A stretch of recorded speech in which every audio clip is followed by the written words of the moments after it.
¿Cómo estás? Me llamo Miaskovich.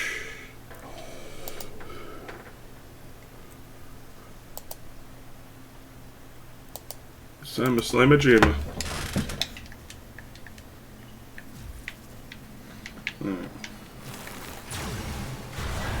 The Prince of Fire. Hear now of the one they called Lodem, the high and mighty prince of nothing. For within him burned a fire and a fury he could not control.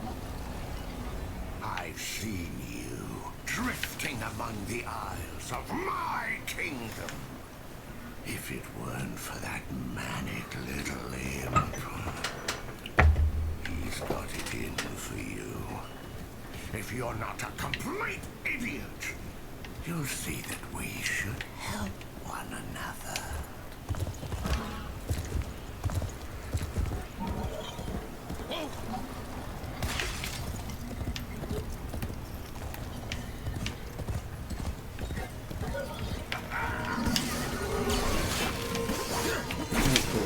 Alright.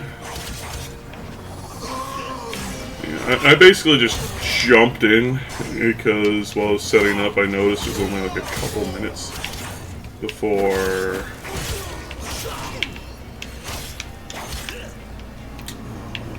what you call it? Yeah.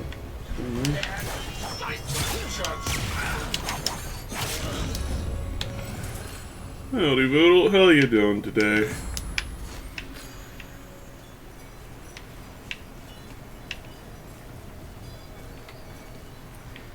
Because you can only farm Colvero during certain spirals.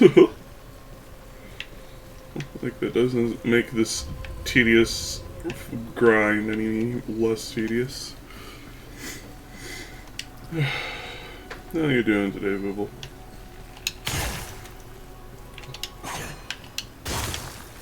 You feeling vooptastic?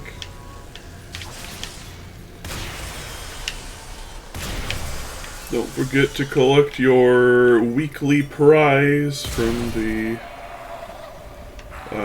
DVD shop before the reset.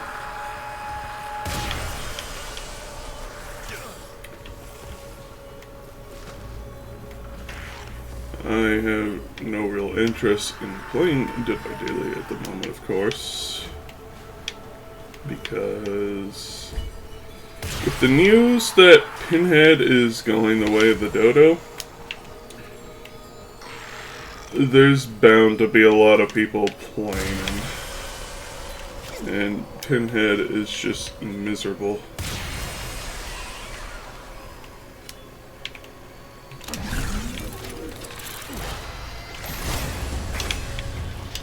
So I don't feel like playing until the next Battle Pass level comes. So that I can get them sweet points.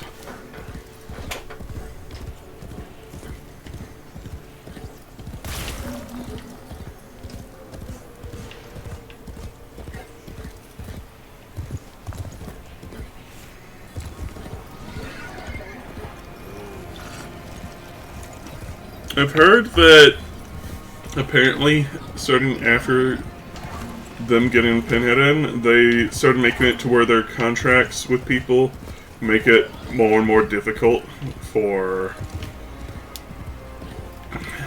IP owners to go, okay, we're going to pull our thing from your game now, because they don't want a repeat of Demogorgon and what's happening to Pinhead.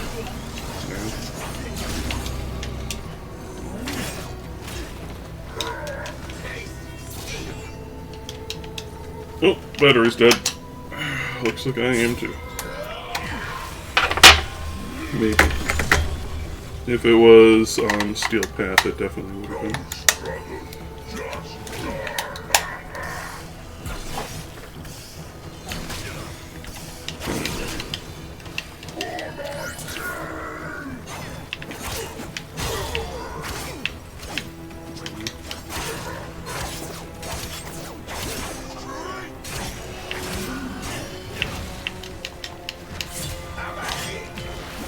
just plan on farming some decrees.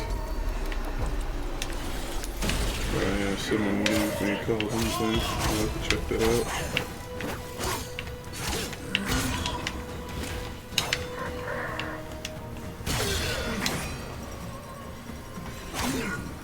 Do that after stream. Oh goodness, the sun!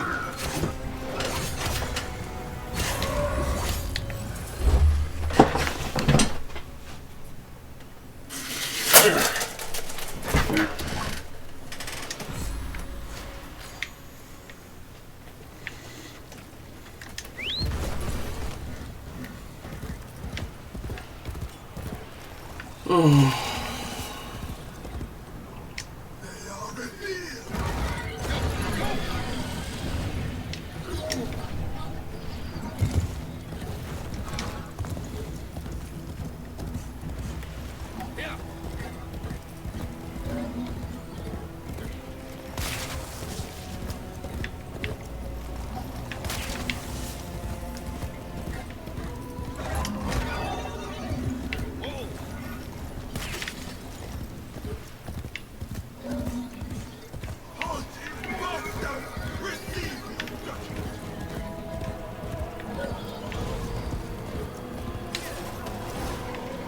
Pony race.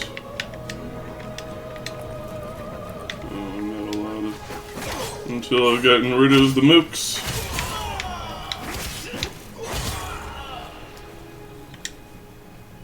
Beat the best or wallow with the rest. Care for a race, Drifter?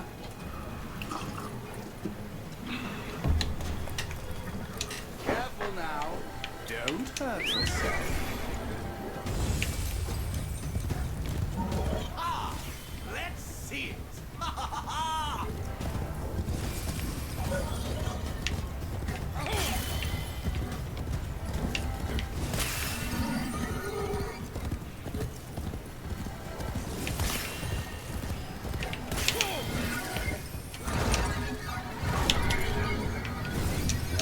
I did not skip gate.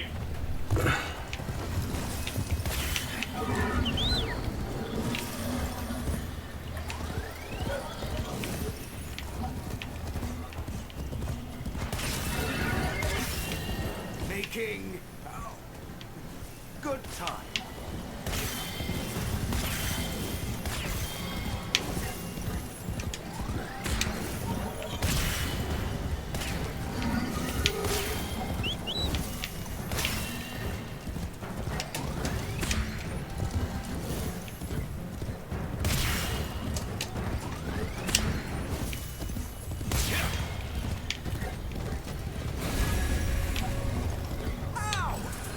I've raced that course a million. Oh, very well. Take this.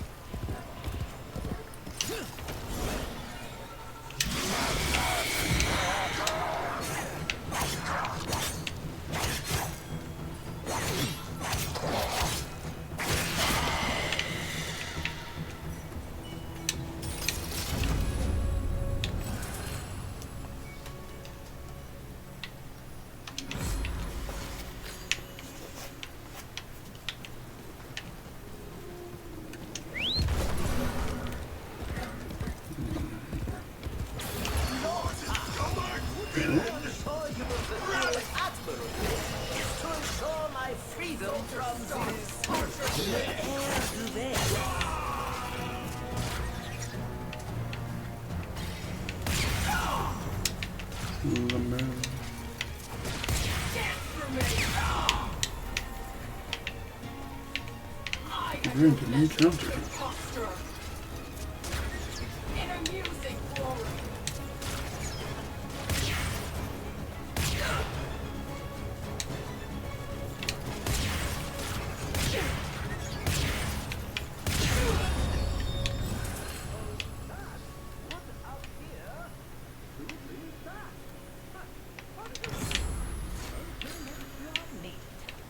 Alright, fire good.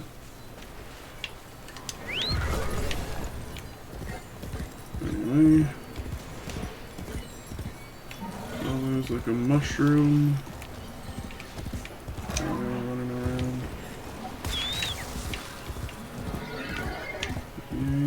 Worthless. Yeah, whatever.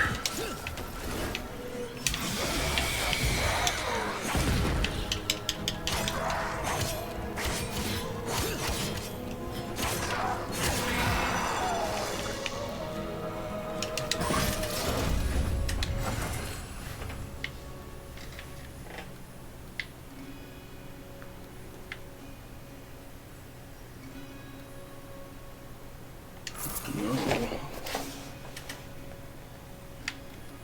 suppose I'll take that.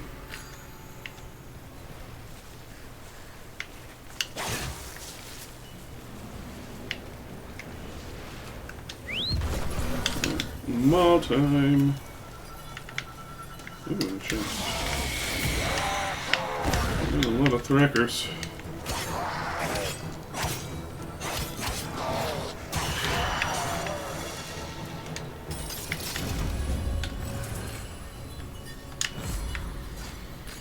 Double sawdust damage.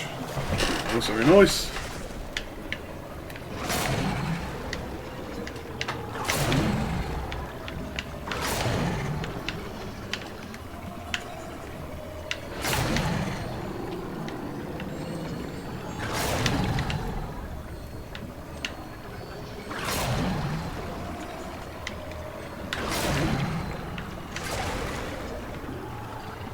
There. Why?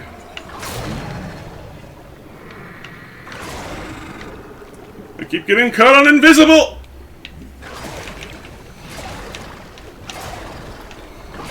Oh my goodness, and all the fishies are in there.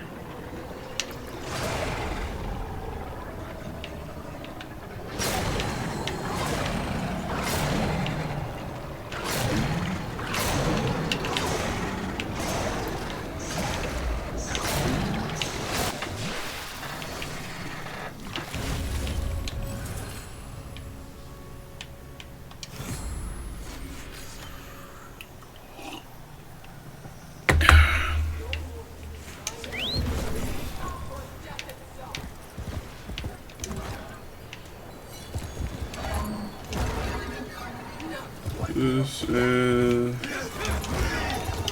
think it is an encounter. It's always the encounters that have at least one big guy in them.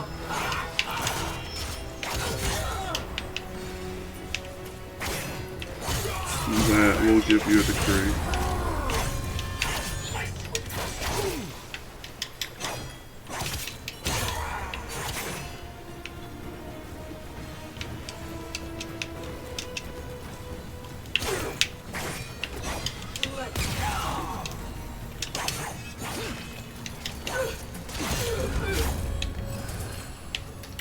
I think it's attack twice. Absolutely.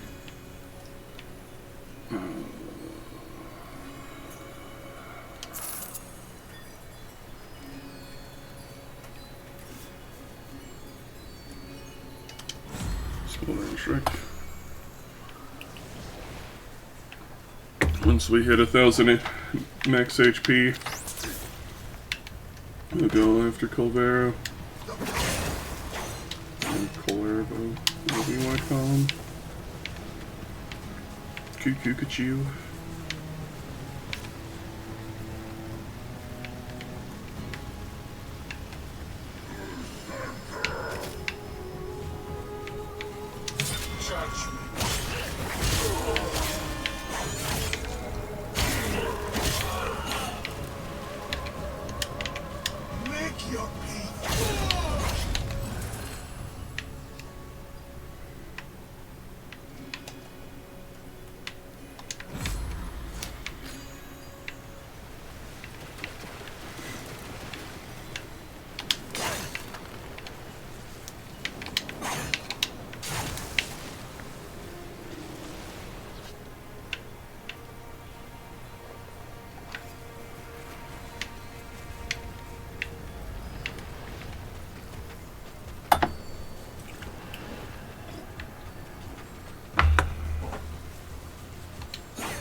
Dorokovnik.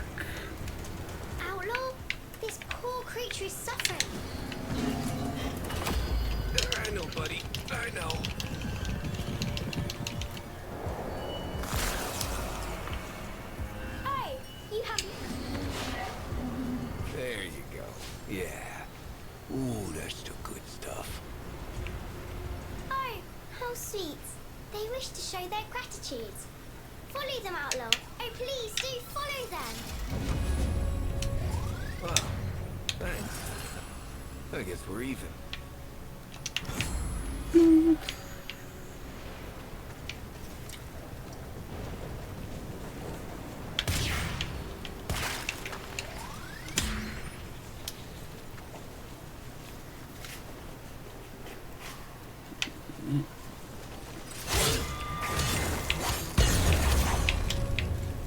Wow.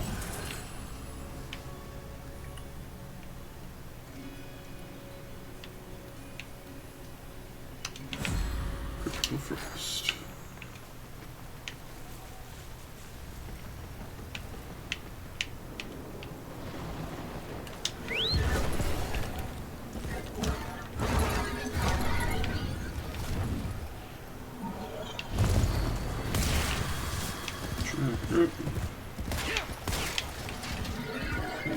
Stay away from the pools and ponds. The golden moths are anything but competitive. They're ravenous.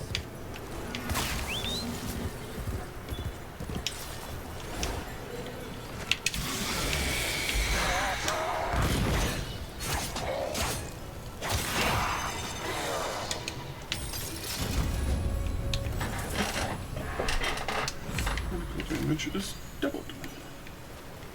Very nice. Man, I'm moving so fast now. That's why I love the speed decree.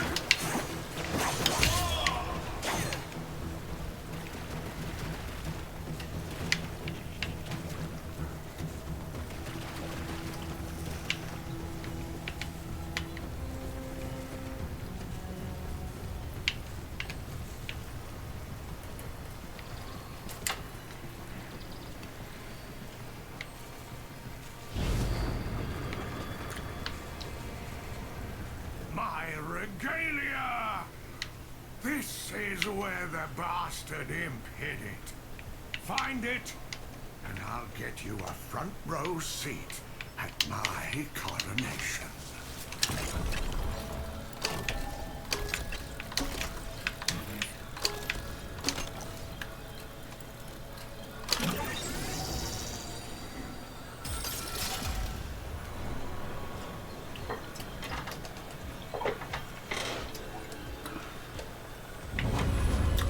I was a little afraid that it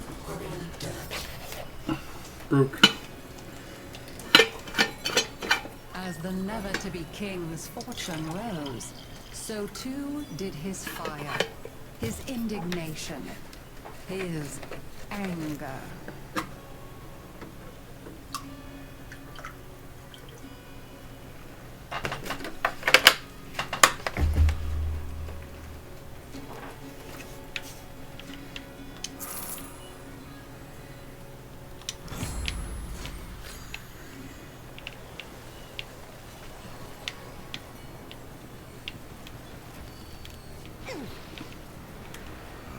That imp has gone too damn far this time. He's had his dax confiscate my belongings! Pound them into the dirt! And get my goods back. Sound pounce.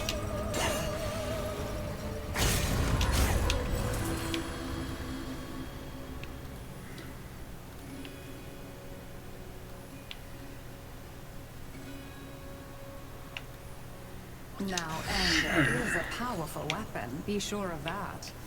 But it burns friend and foe alike.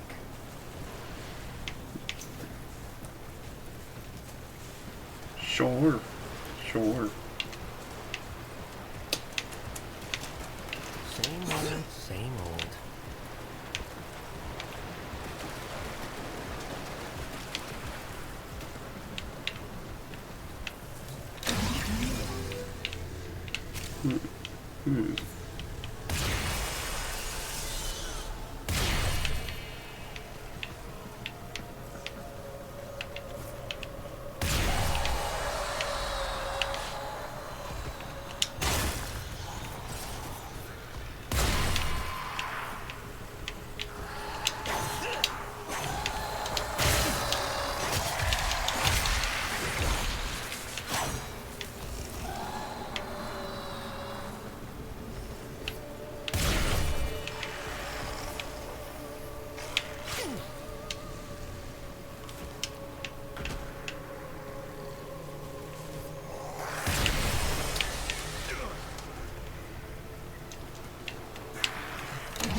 I think I'm good enough to go after Kaleo now. Cuckoo Kachoo.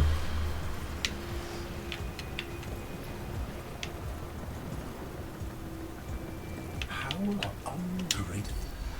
I keep him locked up here for his own safety, and that of all Duviri. Care to find out why? Kulivo ravages Duviri once again. Extinguish his spirit as I once did.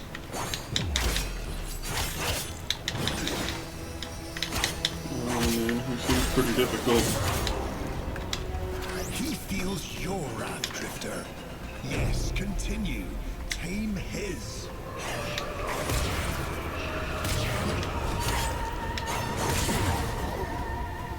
Just one more defeat amongst countless Kulivo. When no no, he's got friends. Most obvious of lessons and remain low.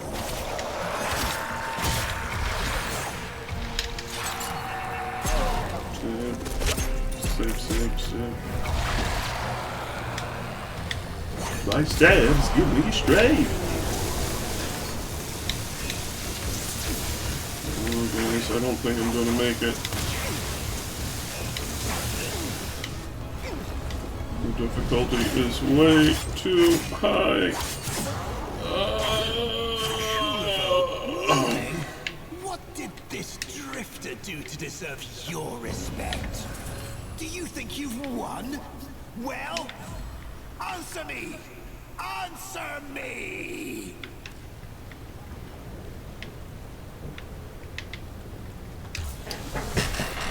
Alright, let's just get this over with now.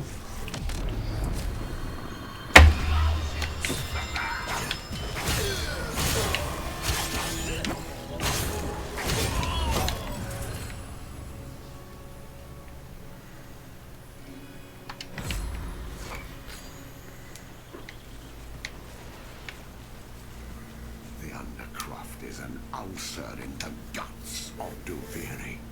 Something's happening down there. I can feel it. Sort it out, for void's sake.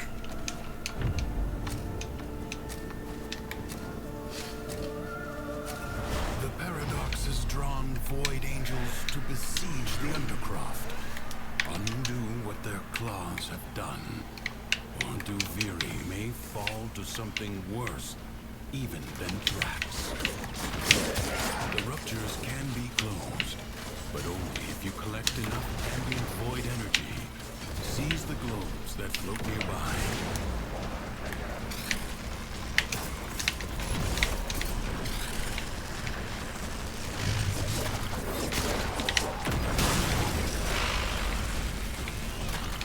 The breach has been sealed. Excellent work. Fight on. Close the ruptures as you would staunch the wounds of a comrade.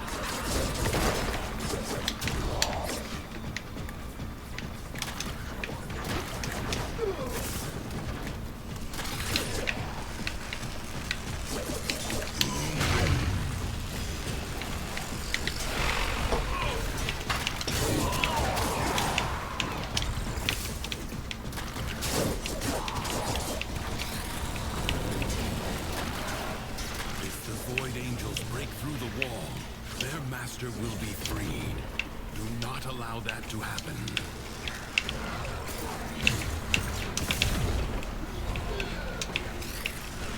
What if I want?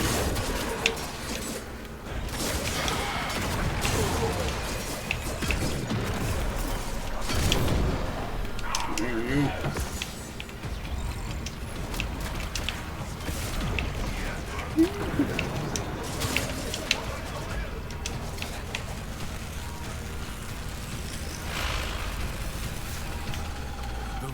Is closed. The Paradox stabilizes.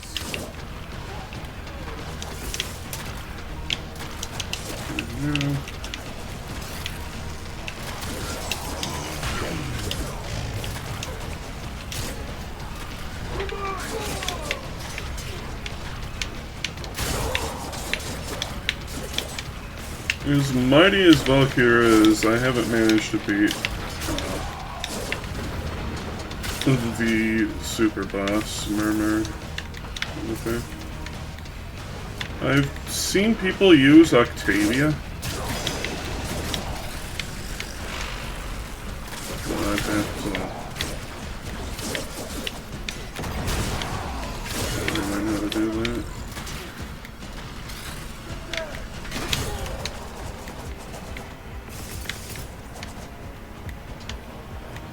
Underneath the hedge. The Void Angels are unrelenting. You are all that is keeping them at bay. Hold fast.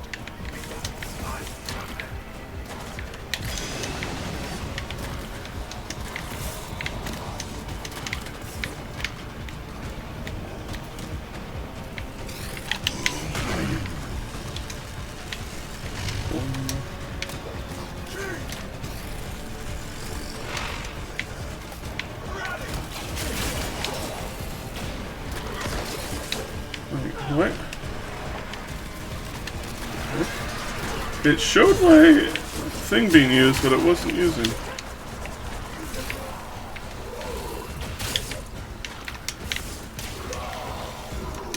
Seal it. Bavaria's defenses are weakest here. You have done well to reinforce them.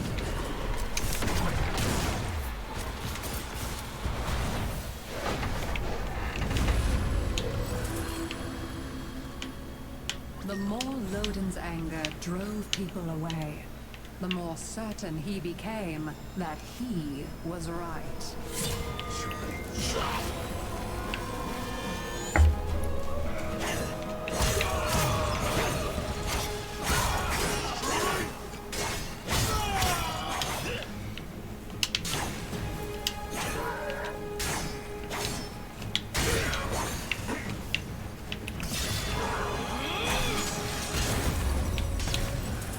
Laser beams.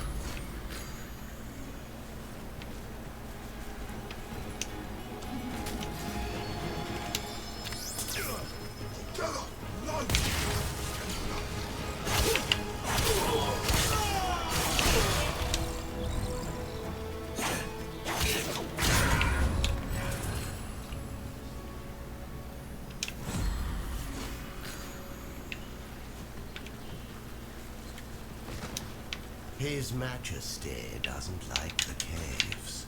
His Majesty is afraid of the dark. Weakling. If you were smart, you'd be afraid the too. treasures he's too gutless to claim.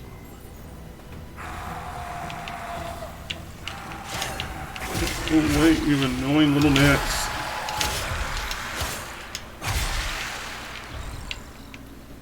Anyway.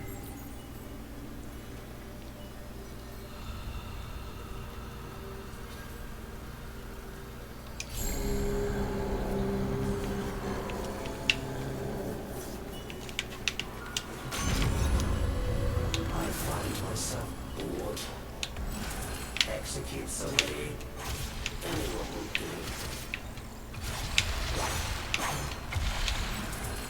do. In his heart, Loden knew he was angry with his own powerlessness. And no amount of screaming could remedy that. The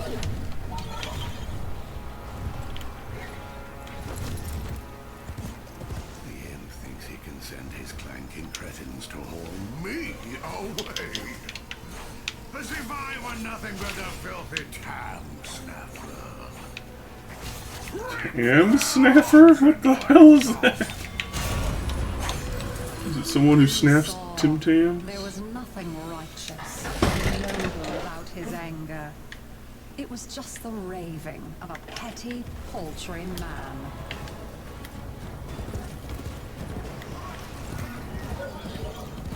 The imp allows chaos to brood under his very nose. If I had my way, I'd have all those undercroft portals bricked up. Get in there and find out what's wrong this time. Just me dream.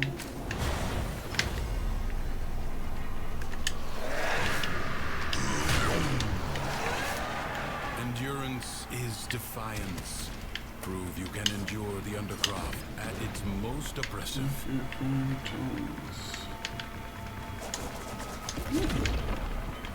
Where is anyone?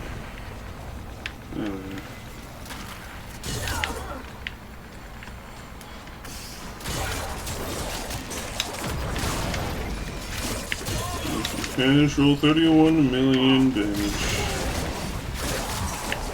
Thank you. Shabby.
Too many notifications is making me all have the bad brain.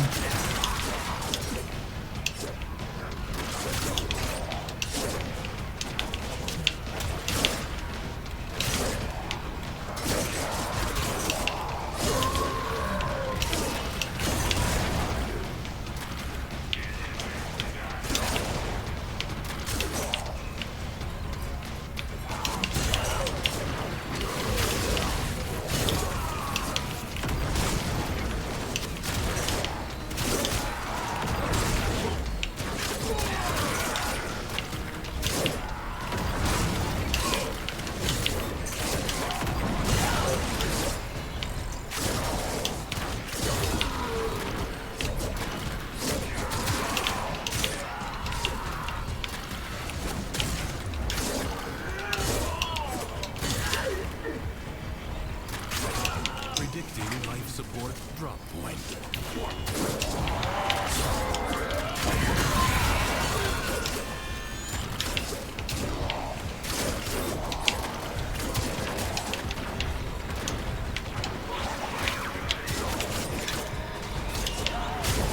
Get over here.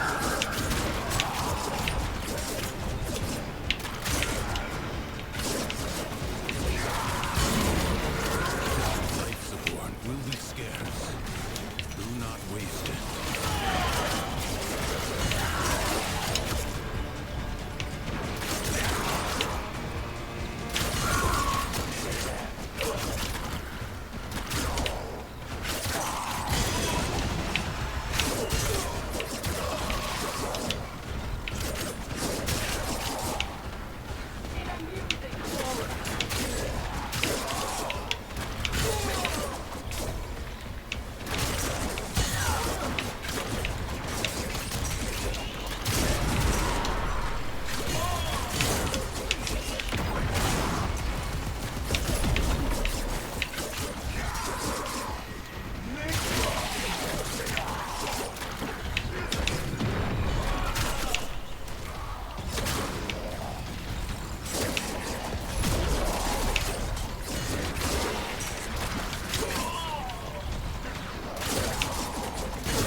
Actually, I have 12.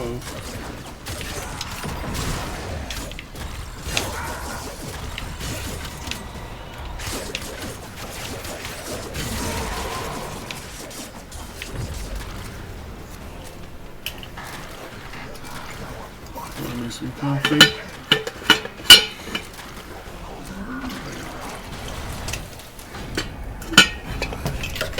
Was the right foot?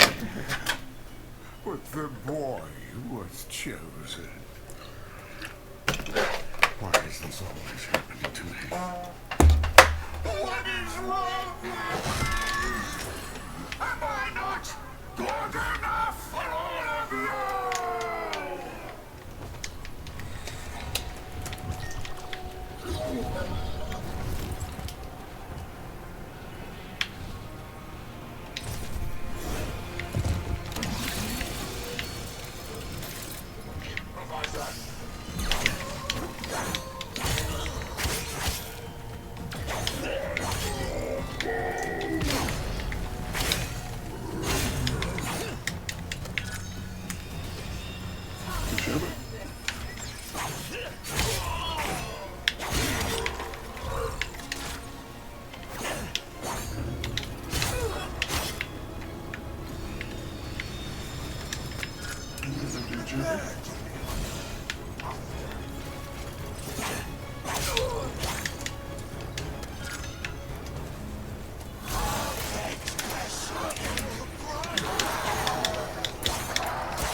What does that mean?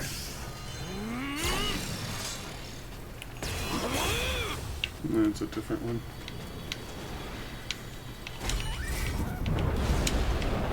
The fire within Lodin was his anger. Unable to control it, thus was he consumed. Behold, the great dragon of Lodin. Lodin is filled with fury. Really? He will scorch the earth. You will need my Orvius to challenge this Aura Worm. Find it.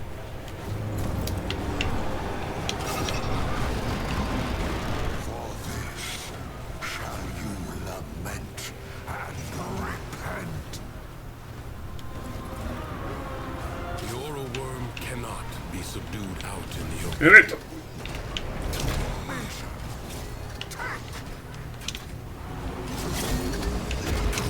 I'm not a tick, I'm a flea!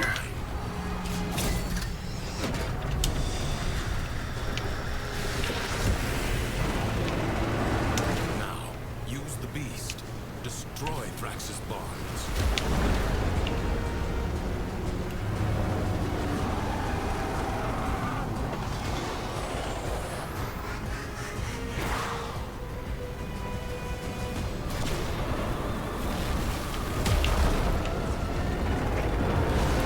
Force the creature through the portal. Only in its lair will it be vulnerable.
Your confidence is misplaced.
This fatal to me.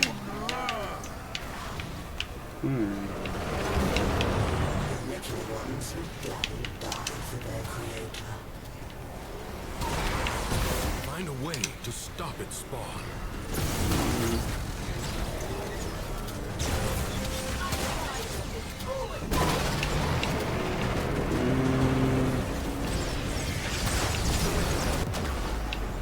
Oh, I ran out of juice.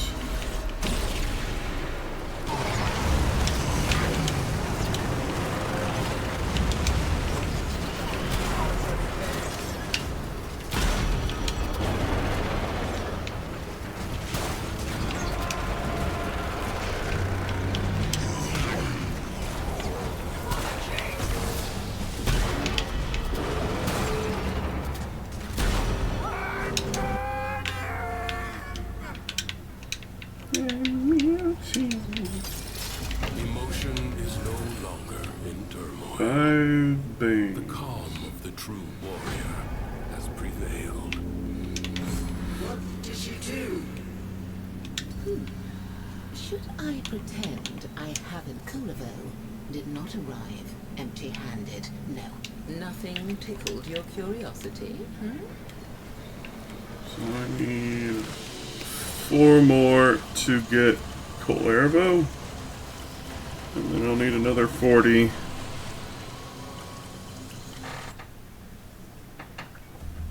to get the gun.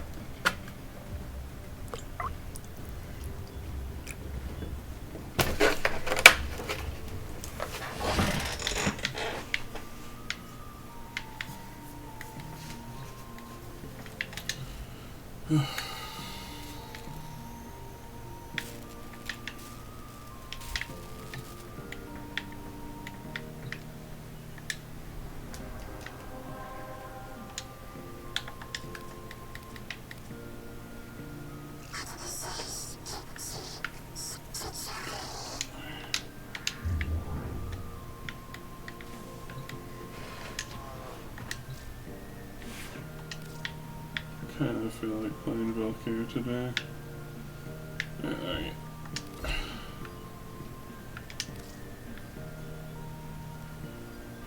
Where's my lens?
You ain't special.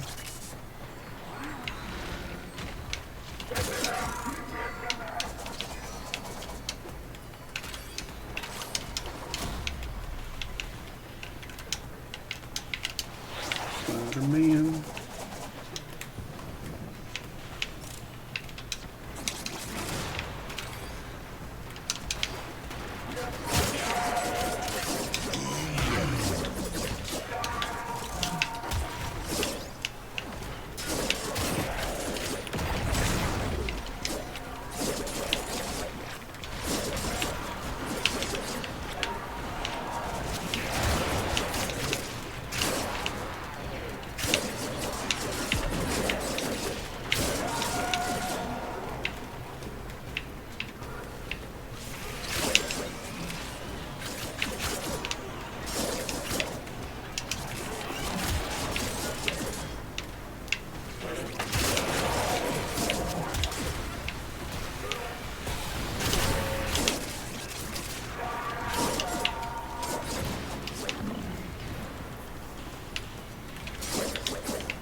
Howdy, Wes. How art thou today?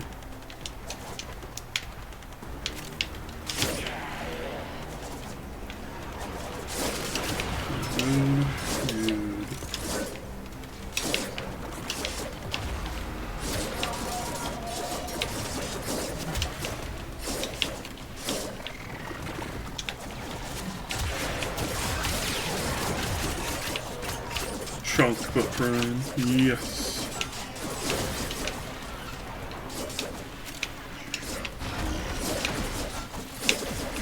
There's more chicken and a bigger belly.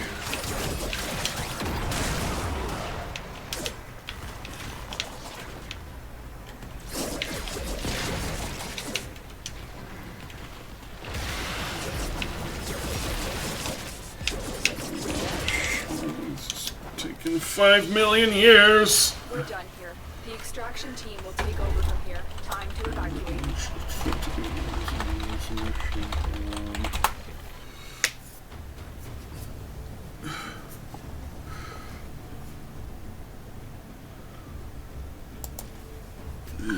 Pour myself some more coffee if I have any. I think it's empty already. Yep. I already poured the last. I'm gonna pour me some milk.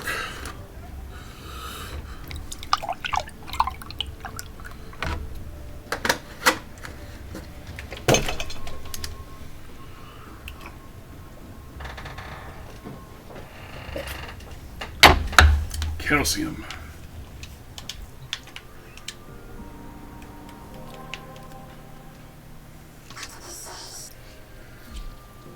Baba the Gabba.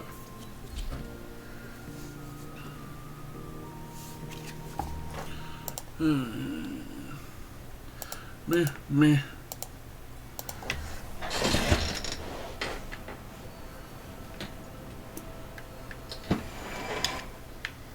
There is a prisoner here that is vital to our operations. Search for the holding location.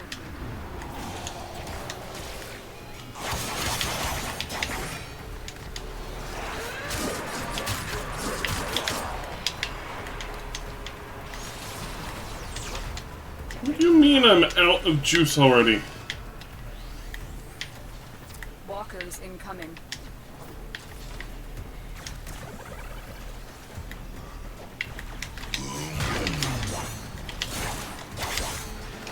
The enemy is on high alert. The moment you enter the holding area, they'll trigger the execution sequence. Rescue the hostage before it finishes. Out of juice again?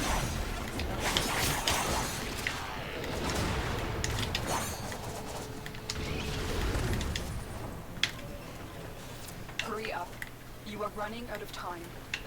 Bypass complete. You may proceed.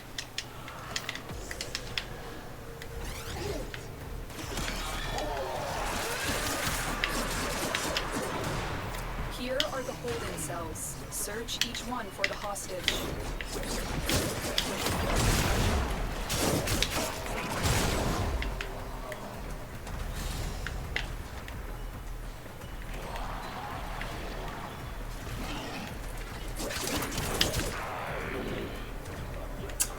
Hey guys, you I thought I was gonna die.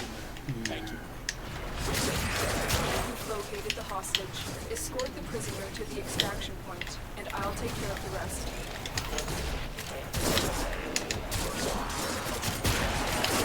I can fight too. Give me a weapon.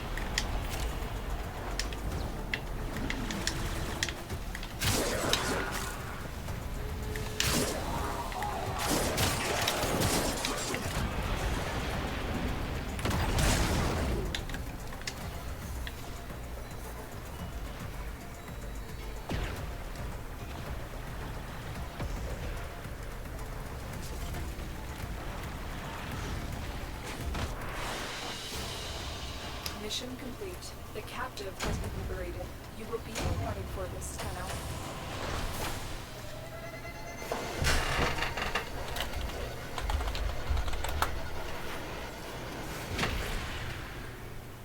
hands up, ass out.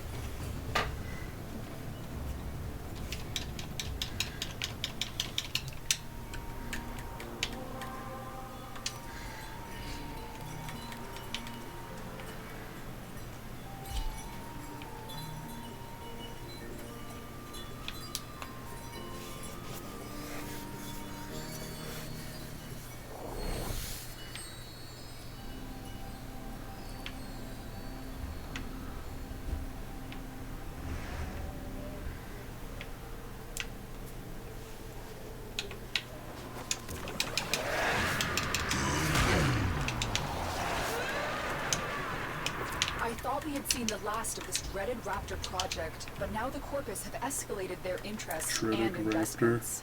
We need to shut them down for good. The new raptor production facility appears to be entirely underground. The crashed freighter on the surface has been masking its location. I fear they have developed even more deadly raptor prototypes here. This may be difficult. The production facility is entirely automated. There is no way in without your Warframe being torn up in the assembly line. You'll have to figure out how to destroy it from the planet's surface. We cannot risk the Corpus developing more advanced We'll just robotics. have to turn up the machinery now, won't we? For newer raptors, it's imperative we destroy the prototypes and their means of production.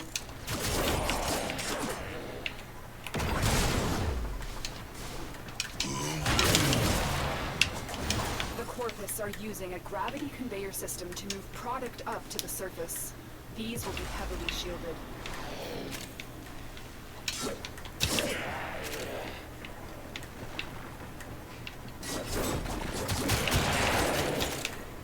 Never fear! Your right-hand Grenier is here!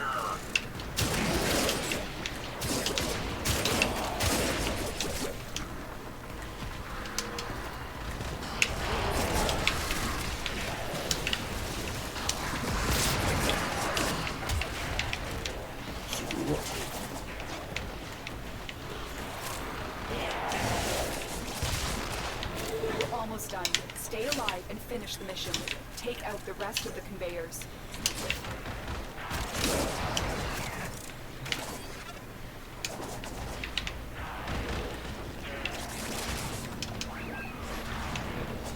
A devastating hit. Now finish the job.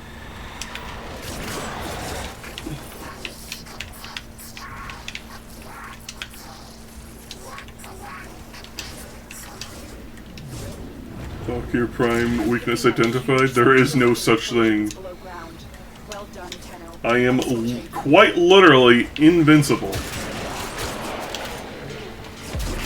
Stay focused. At least as long as I have energy. Looks like heavy activity ahead. Wee-hoo! They won't be bothering us anymore. Easy.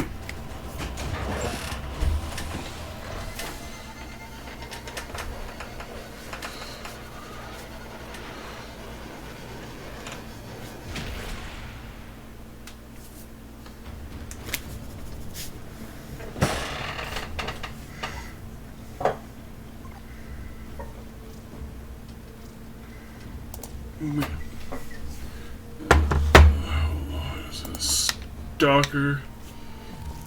Dark, dark, dark. Edge, edge, edge.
Alrighty, I'm back.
What do I desire to do?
Oh yeah, Barokus here shows up to Marv, isn't it?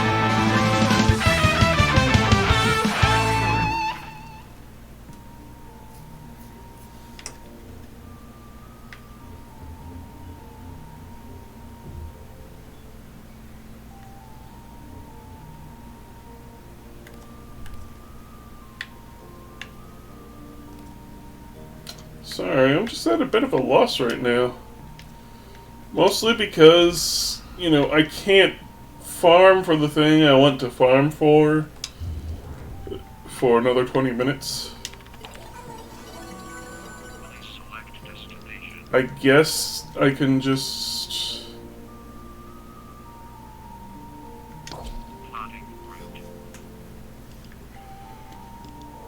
do the weeklies.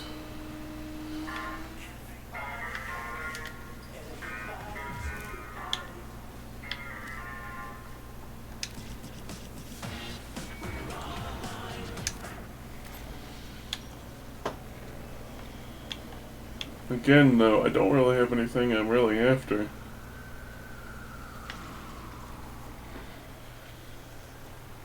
Oh, hell no. Kill attack rat. Oh, strawberry attack rat.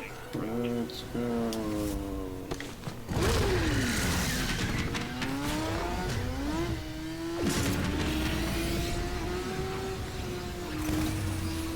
I mean, we do have Netra cells. Keeping this short and sweet, go into the heart of the infestation. Recover the lost Hellsweepers. Keep them clean. And when the timing is right, you fire them off and you kill the tech rot at source. The spores. I Gotta just nurse these realized. scrubbers. Keep them clean. Too much spore buildup and you got cold white on your hands.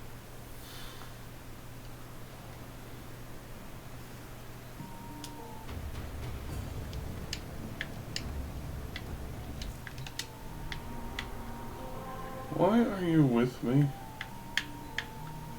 Do it. I'm gonna switch the background.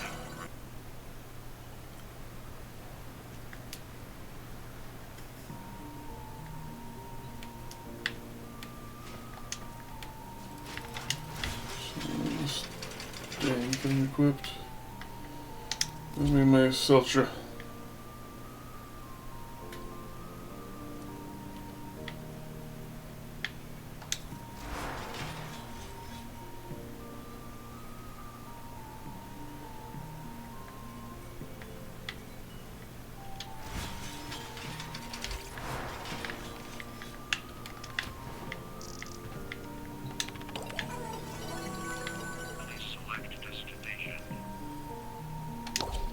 There we go.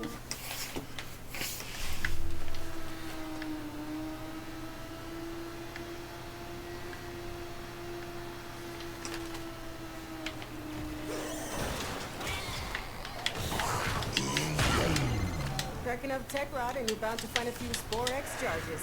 Perfect for emergencies. Hey, you think I'm playing? Shoot that buildup off now!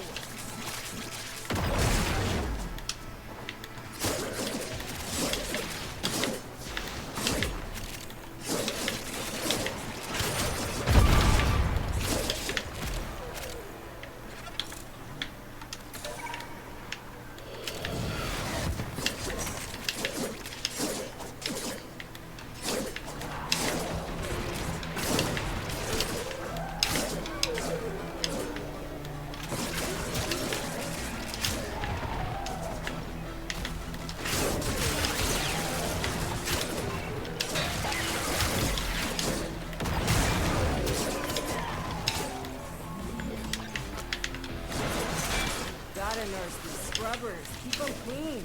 Too much spore buildup and you got cold white on your hands.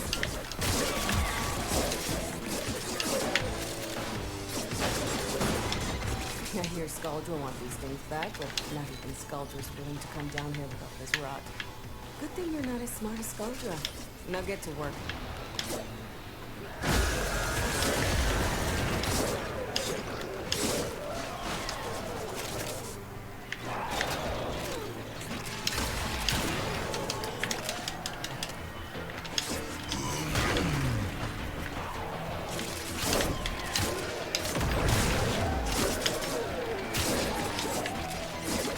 Situation critical! Scrubber?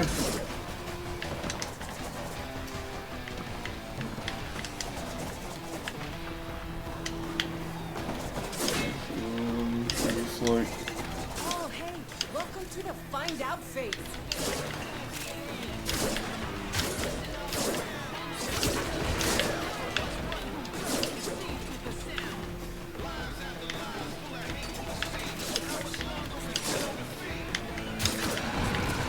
Can't really get mad at anyone for it because I myself am not making an effort to do it, so, you know, can't exactly expect people to do what I'm myself am not willing to. Anyway.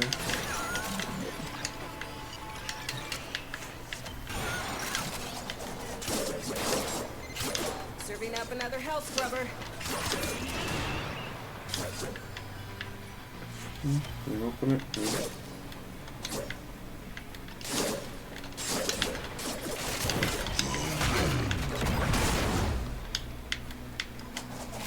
Alright, back to guarding the scrubbers.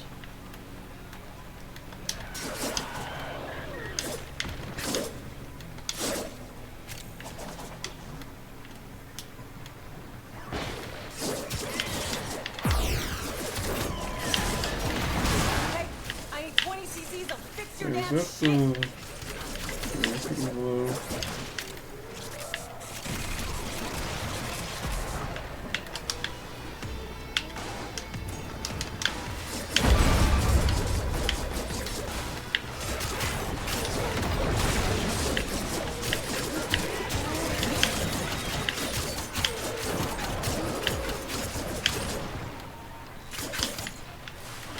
Maybe I should be playing this in Steel Path.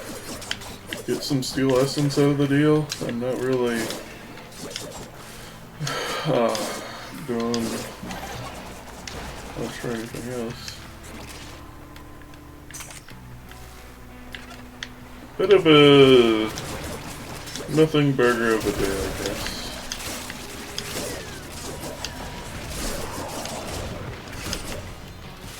So how is everyone feeling this funky fresh Thursday? Has anyone got any crazy plans for the weekend? I know I don't. You doing okay? Good.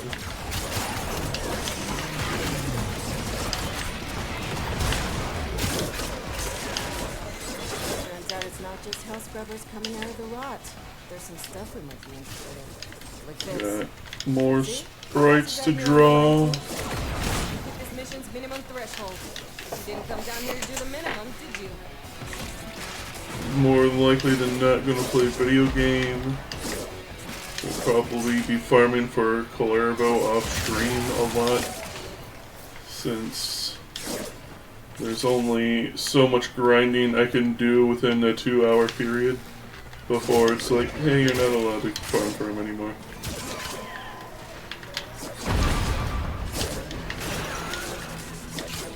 Definitely, Rainbow Six Siege is so when you play Siege, you have a chance for both sides of the chain to have a double 4 and drill instead of 1. Nice.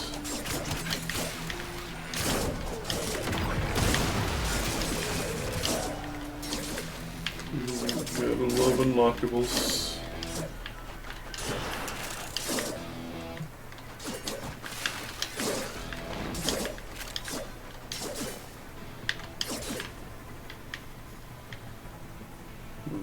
Just peeling. I'll go to switch to Steel Path. Sink my claws into something worth the steel.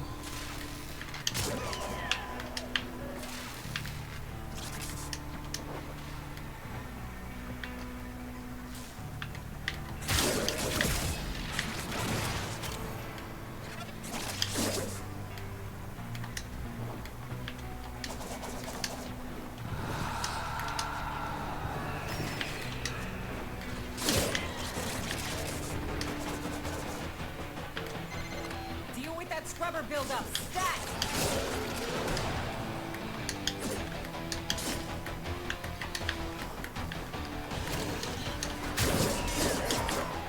No! Oh.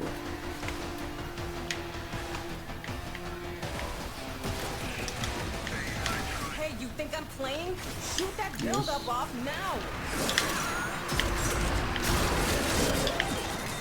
Hey, be on the lookout for Sporex charges. Every little bit counts. Oh, hey, welcome to the find out phase.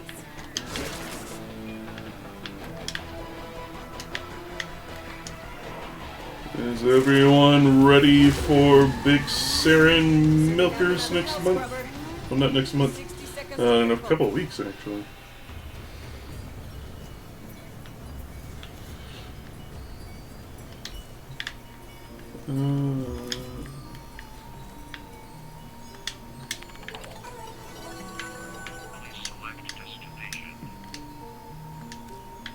Steel Path.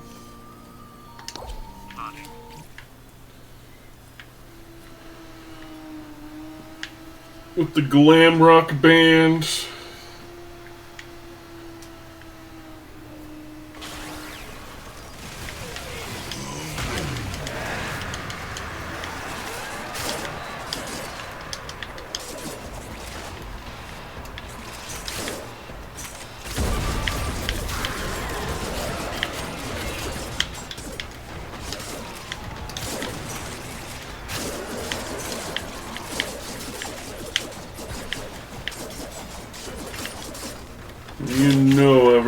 going to be wearing that Saren skin.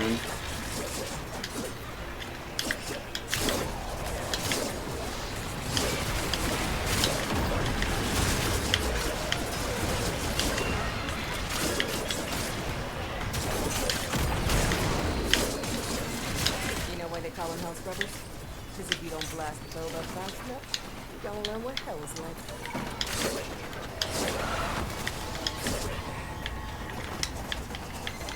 Baby's gurgling, new health scrubber bubbling up.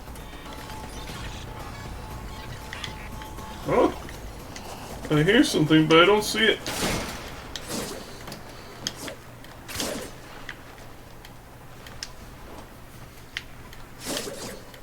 Let them deal with that. Alright, I'm gonna go get my cheeseburger.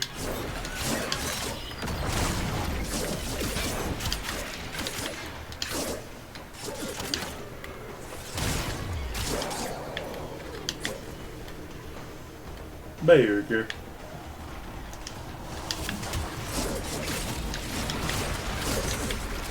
Technically, it's Argon Burger.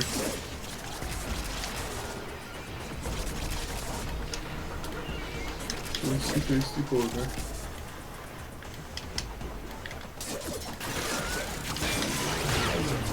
Bread on top, 50 center, bread and butter,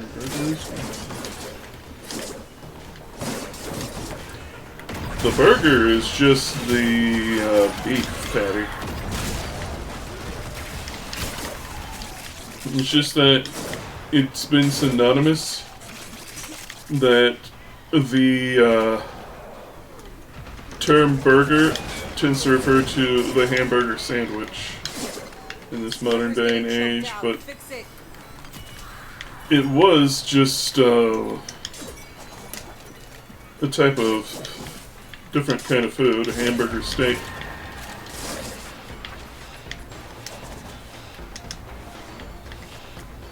But the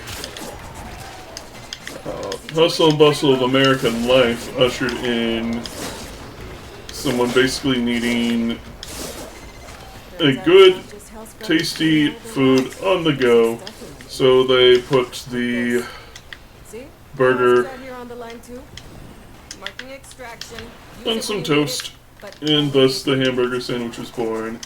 And soon enough we had different things go around, and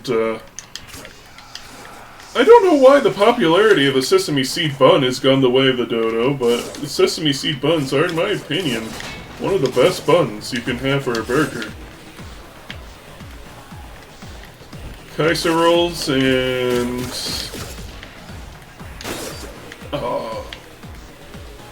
onion buns are also good. Well, of course, I like onion. Onion buns are also good for deli sandwiches.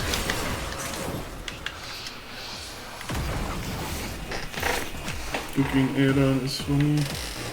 Taco is cooked beef in the center, bread on both sides and below it. Oh, they're doing that whole meme.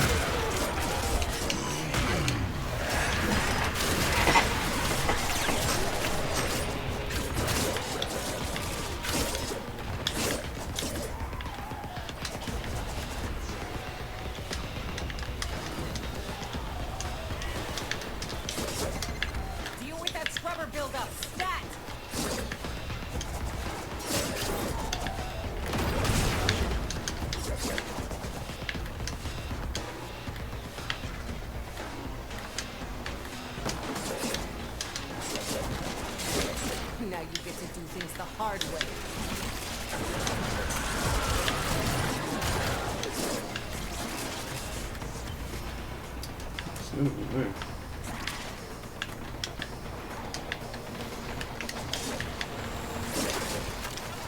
You can make gummy bears.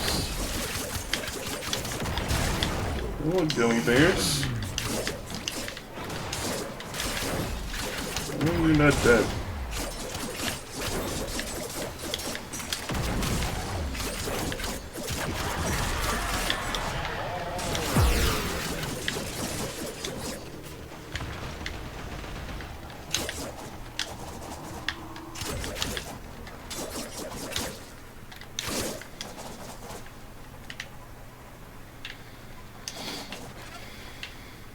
Are you two still living?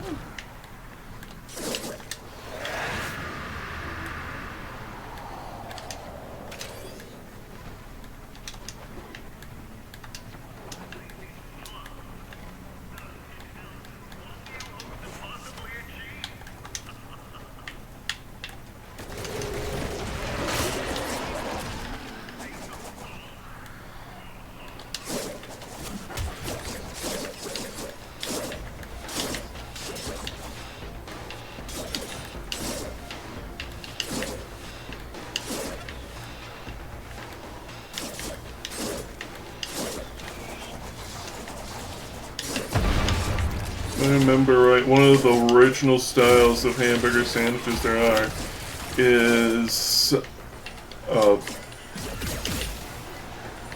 hamburger on toast with some cheese whiz, and a slice of tomato.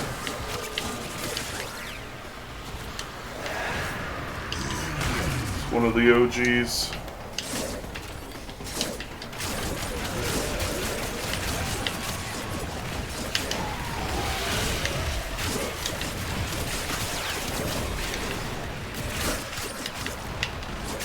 There are a few places that claims to be the inventor of the hamburger.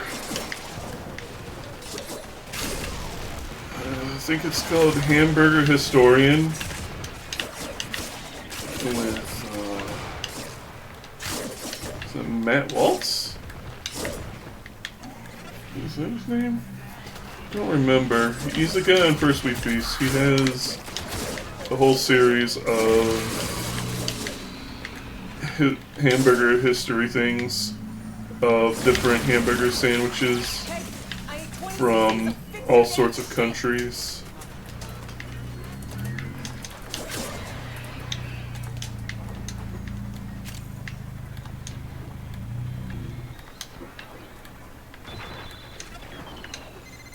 Great, you lost a scrubber, but that's the least of your problems.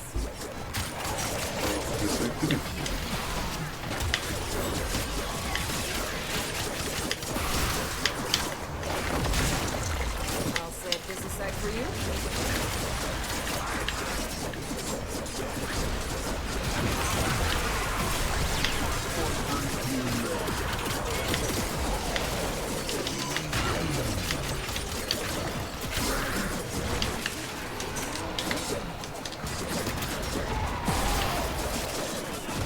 Like, since we're not really doing much, we could show some of the videos.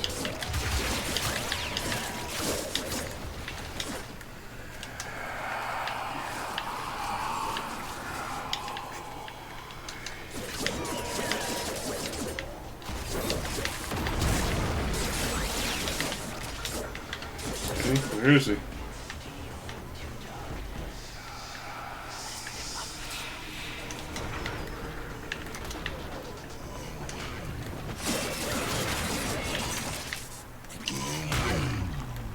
I have no idea. Anyways.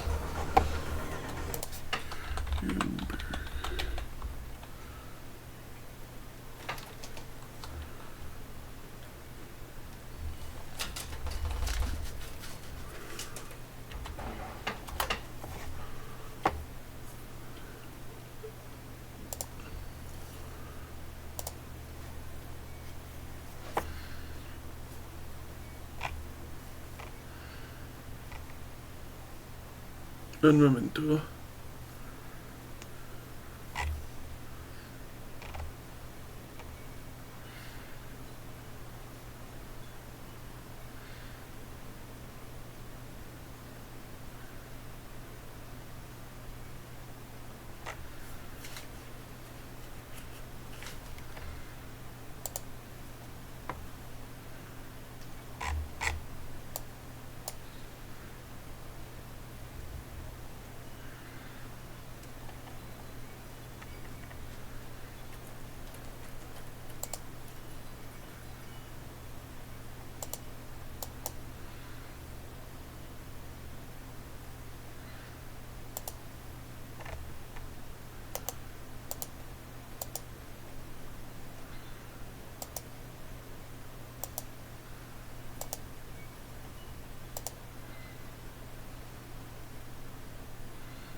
Put this over here.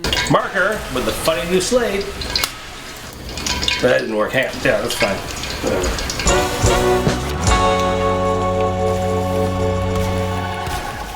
My name is George Motes. My job is to make sure you appreciate the regional American burger. That's right, the regional burger. Burgers that are rich in history.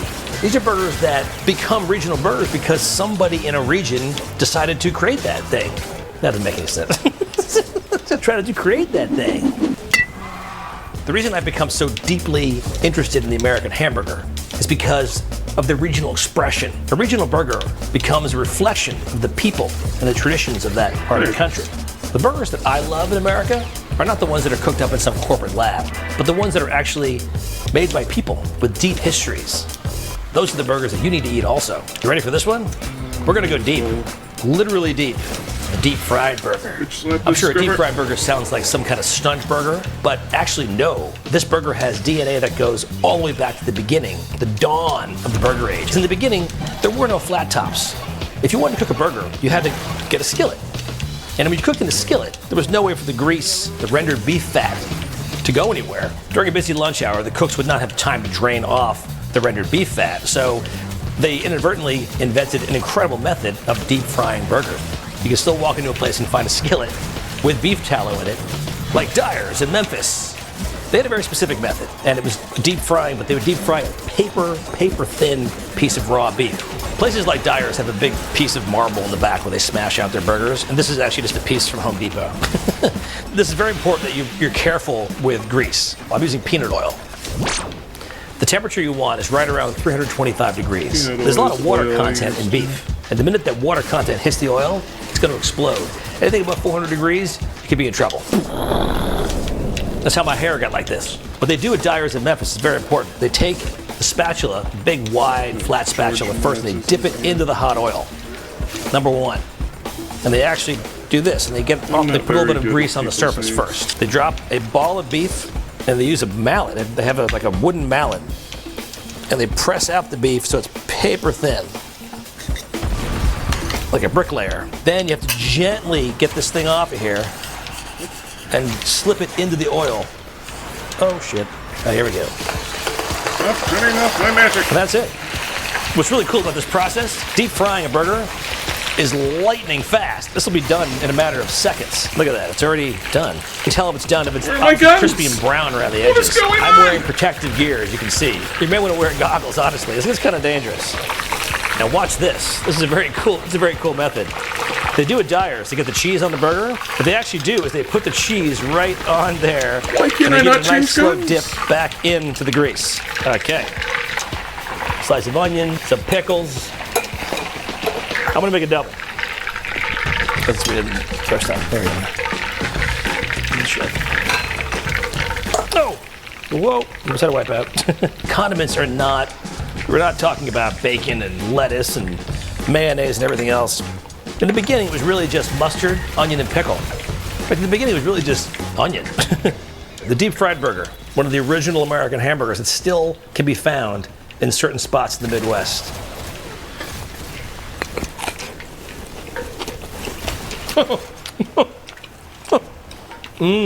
Oh my God, look at that. See those crispy bits? Look at that. Where are we getting there? Get that? Go deep. Like the deep fried burger. See that? Look at those little crispy bits.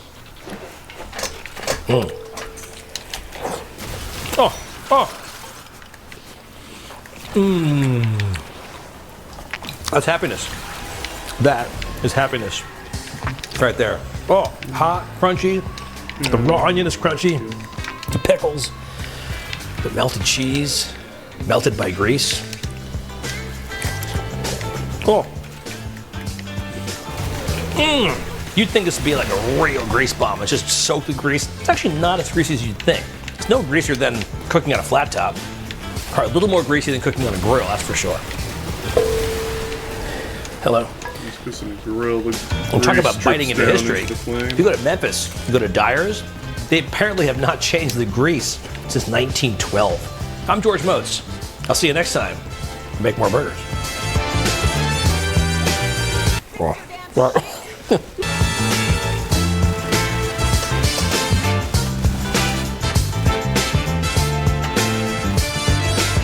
One last time, how's my hair?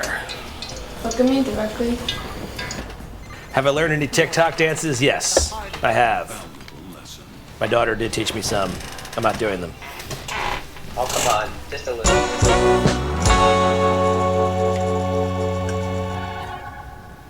My name is George Motes, and it's my job to celebrate the regional American hamburger. I like hamburgers, just like you.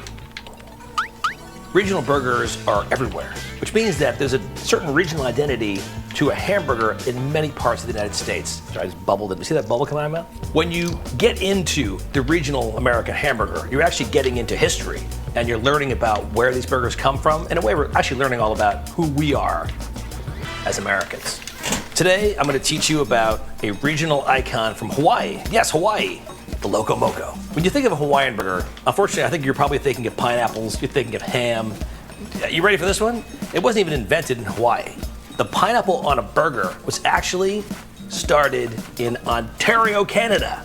Not kidding. In Canada, not Hawaii. If you go to Hawaii and you ask for a pineapple on a burger, they'll give you one, and then they'll be chuckling in the kitchen because they're thinking, this guy thinks he knows what he's talking about. But it makes me angry. First of all, I think pineapple on a burger is, bleh, it's too sweet. Well, why would you want to put a big ring of grilled sweetness? It's disgusting. Don't do it, people. It's too sweet. A real homegrown Hawaiian burger is unquestionably the Loco Moco. It's actually not even really a hamburger. I like to include it in the hamburger family. Hamburger is something you can pick up with your hand and put in your face. This is one of the burgers that I approve of. You can actually eat with a knife and a fork. There are 4 elements to a Loco Moco. It's a bed of rice on a plate, the hamburger patty on top of that, covered in brown gravy, and then there is a fried egg on top. I have a lot of apparatus here, as you can see. I've got a rice maker. I've got a flat top for making a burger. I've got a pan for frying an egg. Ooh, stand back. Basically, I'm making a smash burger on a flat top. A little bit of salt. I like making a fried onion burger, so I'm actually adding onions to the burger the same way they would have done it in Oklahoma. Smashed into the burger. These onions are sliced paper thin, so they cook faster. I think onions take forever to cook. Rice on a plate. I've got my handy rice cooker over here. This is a gift from my kids for Christmas one year. They also, one year, gave me a beer holder for my shower, which I use. This burger was actually invented by a football team, and I think you probably understand why. There's a lot of protein here. The burger speaks to you. It tells you when to flip it. It's saying flip me. You want to make sure you fry an egg perfectly. You have to have a runny yolk. Okay, now the burger's done. Burger onto rice. Now gravy. So now we have rice, hamburger patty, gravy, and now the fried egg goes on top. This is on fire. Hang on. Okay, fried egg on top. Oh, look at that. Look at that. Wait over here. You see that? Hold it lower. Closer to my heart. It's a Loco Moco. Look at that thing. You probably imagine this is very popular with the late night crowd in Hawaii. It's a great late night snack. Loco Moco. Eaten with a fork. I'm gonna break the yolk. Ready? Here we go. Break yolk. Oh, look at that. Here, get a shot of that. Get in there.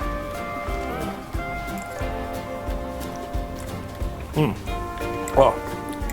Maybe a little hot sauce would work. The Loco Moco. Oh. That's fucking good. Is it a burger? Not really.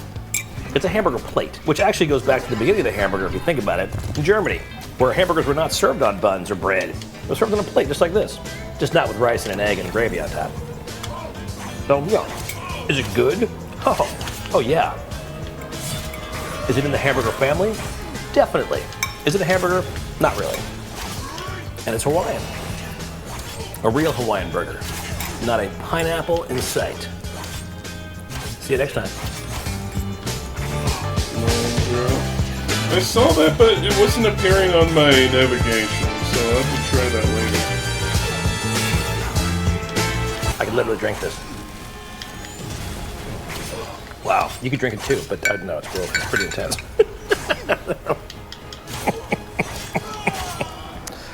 I believe that's the source of one of the ARC guns. I don't remember which one though. My name is George Mose, But if you and it's wanna my get it, job to you're celebrate gonna have the to regional fun part. American hamburger. There's not just one style of hamburger. There's actually many different styles and many different regions. Airplane, of course. As you move across America, burger diversity abounds. There's so much to know and learn about the American hamburger out there. So you know what? Let's go to Texas. Why does my hair look like Bob Ross today? Okay, so today, I'm gonna make for you a hyper-regional burger, the smoked burger. When you think about the way a burger is normally cooked, it's usually cooked on a flat top, something that takes about 5 minutes. Smoking usually takes a long time. Texas seems to me to be the center of beef smoking.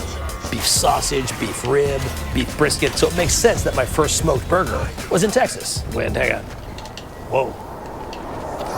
Oh shit. Where'd that come from? Whoa.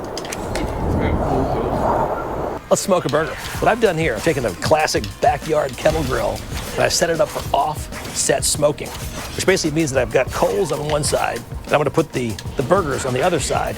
I use a chimney starter for igniting the coals. Lighter fluid is gross, don't use it. It actually makes your food taste like lighter fluid. Yeah, why do you want that? I have formed patties by myself using a ring, actual dough cutting ring to make these perfectly round patties. This is very important because you want to make sure when you grill or smoke burgers that you have a nice edge on the burger. You want to stand at roughly 5-6 ounce patties. I'm going to position one of my grill grate holes over the coals. Do you hear that? No, you don't hear it because there's no system. It's just gonna sit here and smoke. Do you wanna know how long? 50 minutes. Salt is key. Salt is just gonna melt into the burger. It's not even gonna really cook, it's just gonna melt. I have offset coals. I've placed the burgers over the grill grate where there's nothing underneath except air right now. The wood chips I use are mellow. I don't use hickory and mesquite. You're much better off using apple or elder woods. You don't wanna overwhelm the flavor of smoke. You definitely wanna make sure you position your thermometer over the meat, not over the flame. If you start to notice that your temperature is dropping below 225, all you have to do is open up this little vent in the top. Ow, shit. Which could be hot, be careful. And what'll happen is air will flow through, get the coals going again, and it'll bring the temperature back up again. When the temperature's back up again, close your grate again. That's all you have to do. The key though is to make sure you keep the smoke inside this thing and monitor it and time it for 50 minutes. 5-0. 50 minutes. 50 minutes. 50 minutes. I have learned so many different ways to make a burger. Poached, deep fried, smashed on a flat top, you name it. Just another method.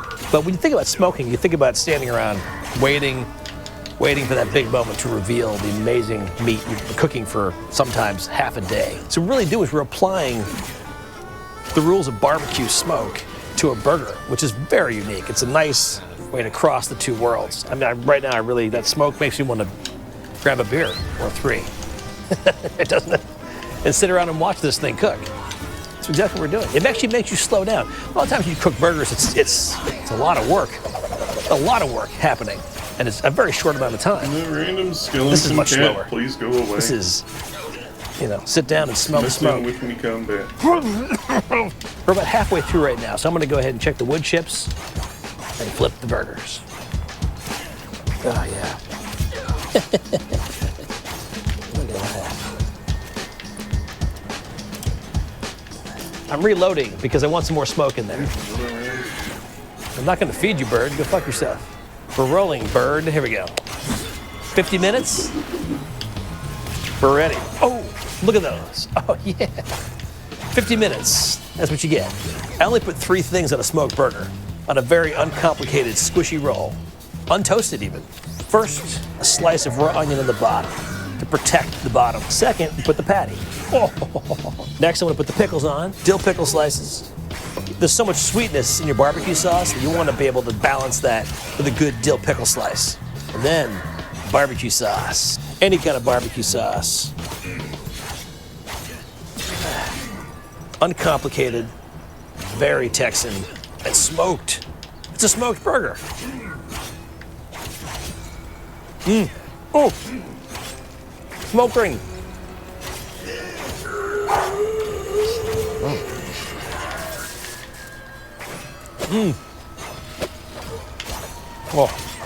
that's so good.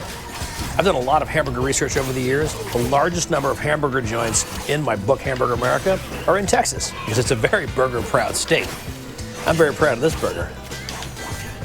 Smoky. See you next time.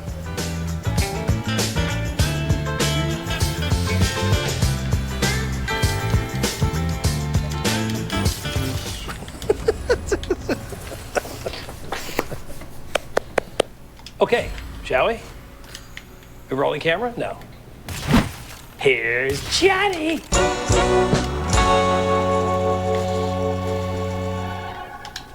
Hello. My name is George Motes. My job is to preserve hamburger history and give it to you.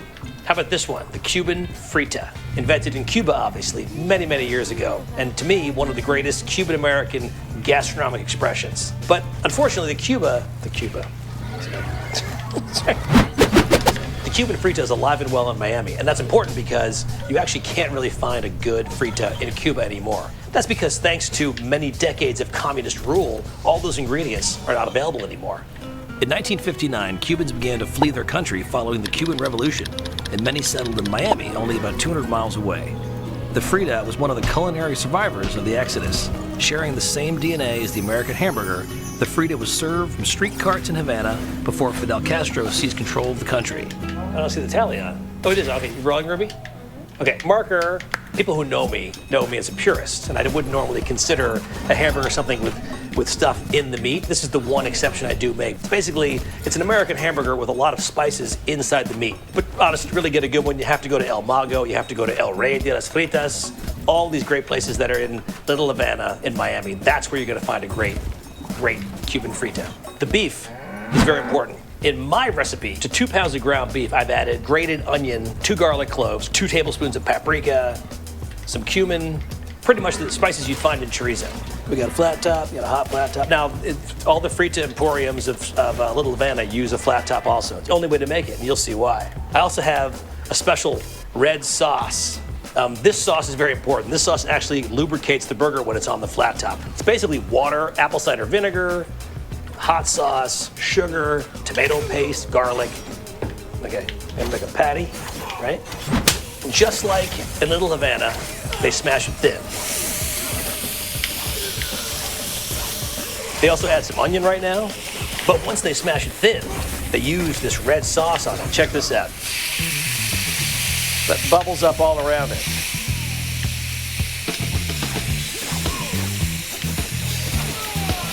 Okay. Flip. You can see that look at that.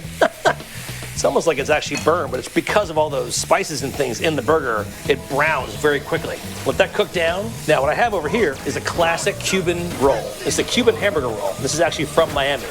We had this sent up to us. This is an authentic Cuban roll. You can use any kind of hard roll. They would normally toast it, heat it up, a little bit of heat. Where's that water? Water. So now, we're done. That's it, the patty's done. Patty comes off, goes onto the Cuban roll. Follow me here, ready for this one? On top of that goes more onion. These are deep fried julienne potatoes.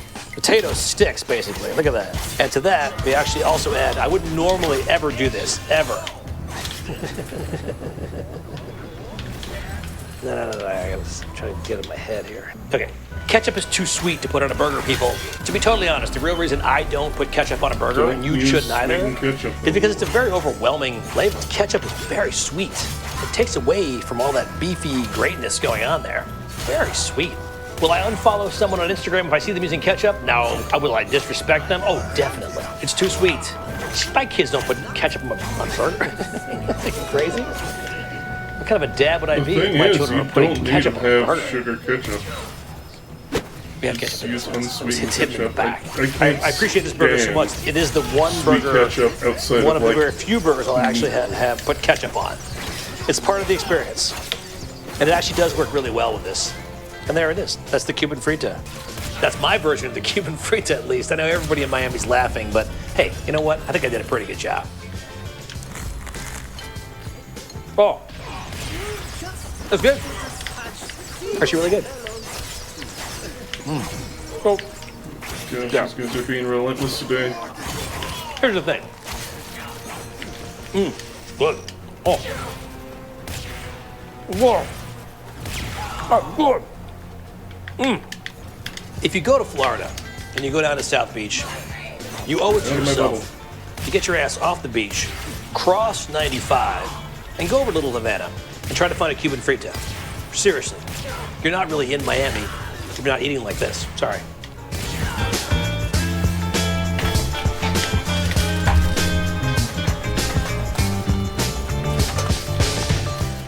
God damn, Rob. My name is George Mose. Do you want to be my friend? No. Is that too creepy?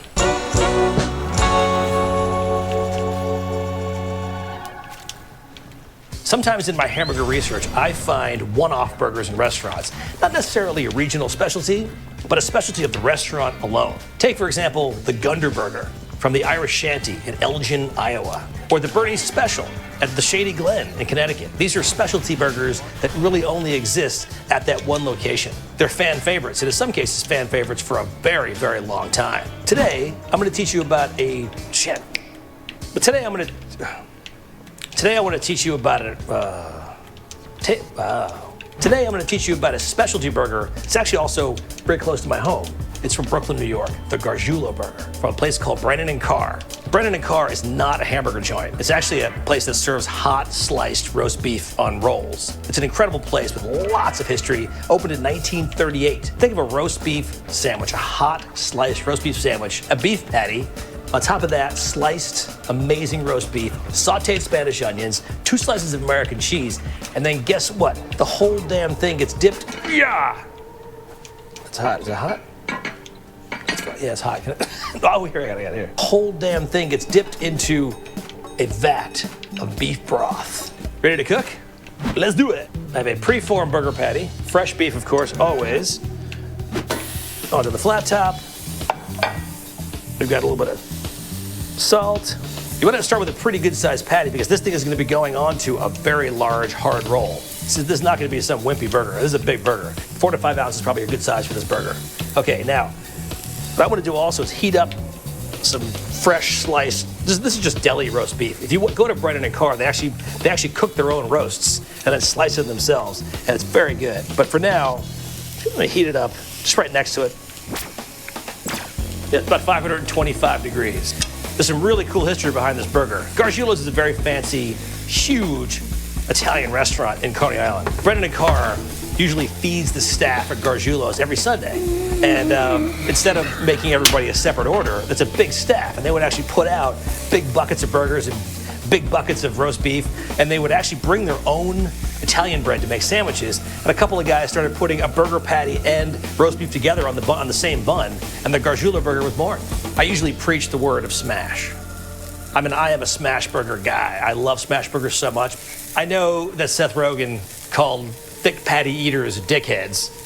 I understand where he's coming from. I don't totally agree with him because I think everyone's gonna have their own personal style, their own personal favorite. We're flipping burger. Yeah, look at that. Beautiful. That's amazing. It's gorgeous. Okay, so now what we're gonna do is we're gonna transfer the roast beef to the top of the burger. It's all contained there. There it is. The roast beef on top of the burger. That is a beefy experience right there. Sauteed onions. 2 slices of American cheese. That's right. Brennan & Carr. Okay. Look at that. Thing of beauty. Now to cover. To melt the cheese. Is anyone going to fucking come? Oh my goodness. Oh yeah. Stand back. We're ready. Oh, look at that. Oh, I'm looking for the 3 optional We're not done yet. objectives. You ready for this one? And then they just never come to the optional objective. The Gargiulo burger is not done yet. We do next will blow your mind. I hope you have a 5-quart cauldron of beef broth in your house because I do.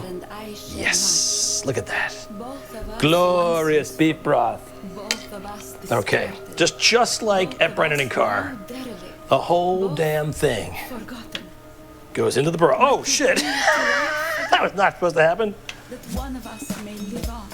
We just double dipped.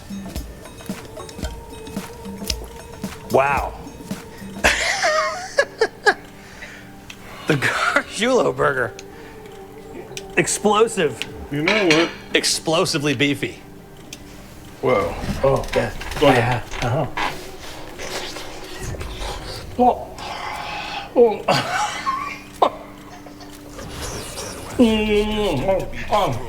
By hostile forces. I'm fucking hot. Surprisingly. Oh my god. Deeply beefy. Very wet. Damn tasty. Fireball, fireball, fireball, fireball, fireball. Holy fuck. It's hot as hell. Who wants a bite? Takes your breath away. Shut up over there. They took another bite. Any other questions? Oh.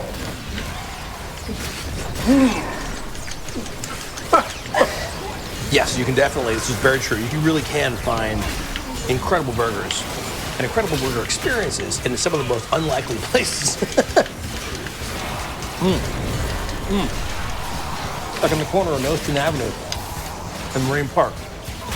A Gargiulo burger, a wet, hot, beefy mess. Like me.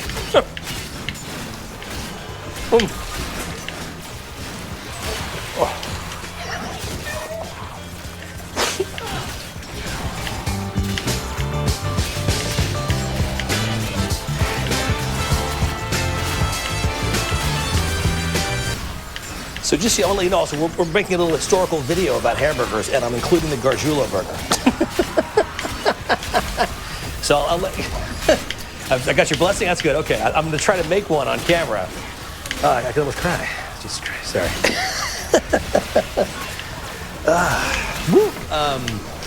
I get emotional because that was one of my hamburger heroes. You're good, okay. You're good? You're rolling? Your red light's on? Okay, here we go. This is hamburger history for sure.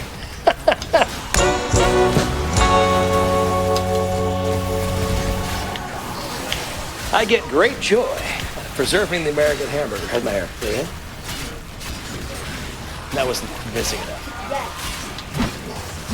My name is George Motes, and it is my job to preserve hamburger history. What you may or may not know is that there are many, many regional styles out there. Still the first and today, I'm going to show you a really cool one. It's called the Slug Burger. You may or may not know that fuck, almost got it. Sorry, I'll the F-bomb to my 15-year-old daughter, who's also camera op number 2. Number 1, I have to know the camera.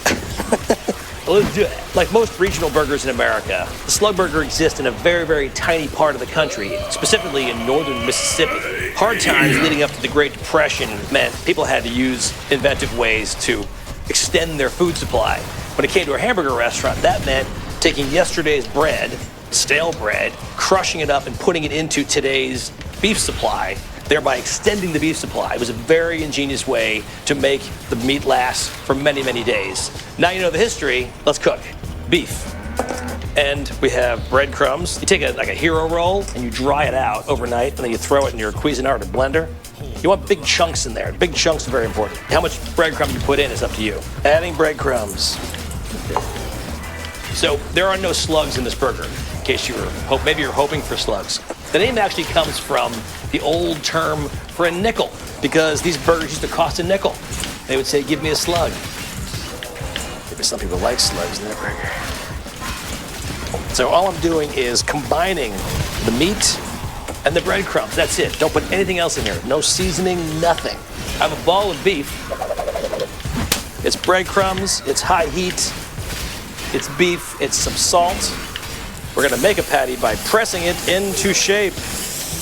What's basically happening is those breadcrumbs are starting to absorb the rendered beef fat. When that happens, it makes the breadcrumbs really crispy, and those breadcrumbs are really going to accentuate the fried crunchiness of this burger. I believe that beef and breadcrumbs are the original Slug Burger. But today, if you ask for a slug burger in the South, you're actually not going to get a beef burger. You're going to get a pork burger. It's actually a burger made from ground pork and soy flour. Look at that. Oh my goodness.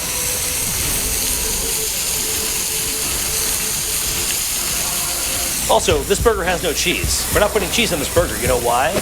Because cheese didn't exist on burgers when this burger was invented. This burger actually predates the cheeseburger by probably 2 decades. Wow, it's so crunchy. Those crunchy bits have absorbed that rendered beef fat and almost made like we have like a fried hamburger here. I'm also gonna prep the bun. It's very important. Oh shit! So that coming. Just take the here. Sorry. Doping is slang from the burger world, which basically means that you're preparing the bun, a little bit of mustard, some pickles, and that's it. I'm using a very uncomplicated white bun because that's honestly what would have happened 100 years ago. This burger goes back to the dawn of the hamburger age. Oh.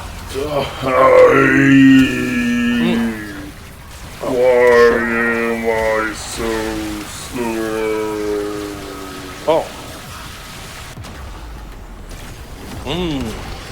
Oh, wow. That's really good. What else can I say?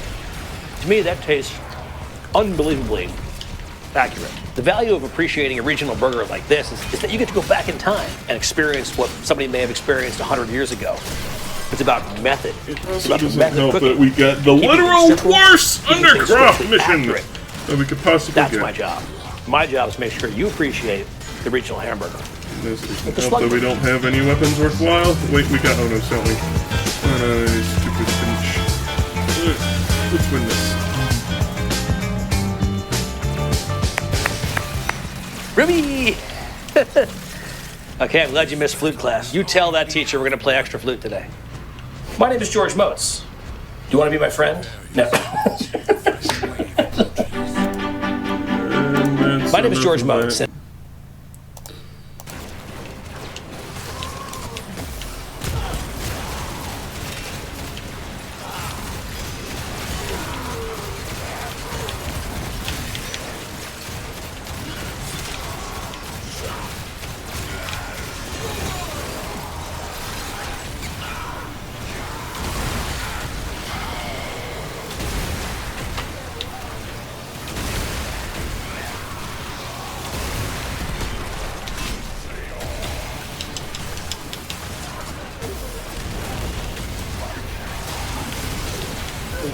Finger on my butterfinger!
Zorch! The enemy has been exhausted. Goodness, that took too long.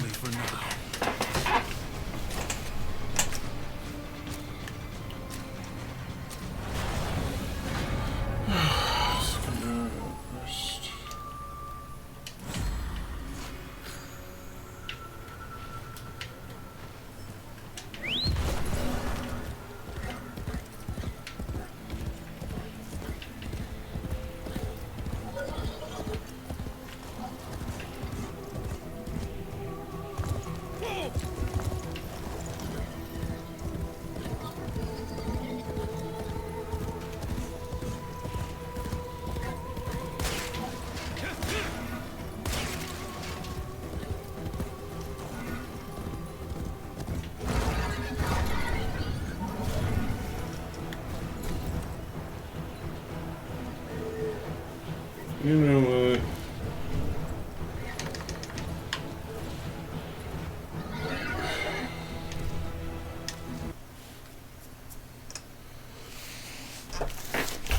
I'm just gonna end it. Peace, love, up, everyone. Thank you for hanging out with me. Not a particularly exciting day, but it is what it is. Take care.